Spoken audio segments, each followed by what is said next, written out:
we know from Scripture that all have sinned and fallen short of the glory of God. Therefore, we know America's not perfect, and nobody that's ever lived in America has been perfect. With that being said, the fact that now most students can say more bad things about America than good things about America is a reflection that we've done a very bad job. And this is where you can know that there's been a lot of bad history being taught. One of the places where a lot of this has been learned was the 1619 Project, and this was done by Nicole Hannah-Jones. At least she was the chief editor of this. And the New York Times wanted people to learn about how bad America was. And actually the premise was that America was not founded in 1776 as the Declaration of Independence was done and we separated from Great Britain and America actually became her own nation.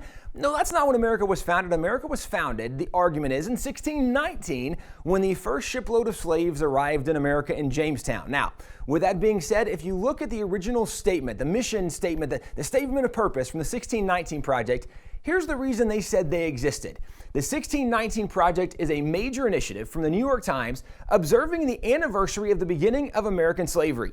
It aims to reframe the country's history, understanding 1619 as our true founding and placing the consequences of slavery and the contributions of Black Americans at the very center of the story we tell ourselves about who we are. So the idea that we want to retell the American story and make sure that we highlight slavery and 1619 as the origins of the story, well, throughout the New York Times Project, throughout the New York Times articles in 1619, actually on their website, you can go and see these articles. There's an article that, and this is the title of the article, "Our democracy's founding ideals were false when they were written. Black Americans have fought to make them true." Now, it absolutely is accurate that Black Americans have fought throughout American history as patriots, promoting American ideals and visions.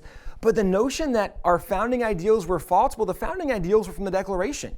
We hold these truths to be self-evident that all men were created equal. They're endowed by their Creator with certain inalienable rights, that among these are life, liberty, the pursuit of happiness, and that to secure these rights, governments are instituted among men. Those were the founding ideals, and actually the notion that there is a God and He gave rights to man and government's main job is to protect our God-given rights, those ideals are true now and they were true then.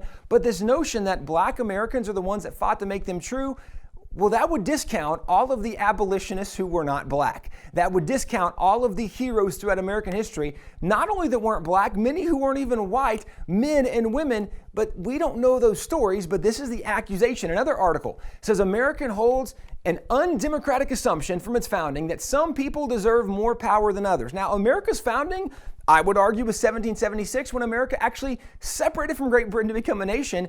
The premise of separating from the king was the king thought he had all the power and the people didn't have power and there wasn't equality. And so the Americans said, we are against the notion that some people should have more power than others. This is the exact opposite of how we were founded.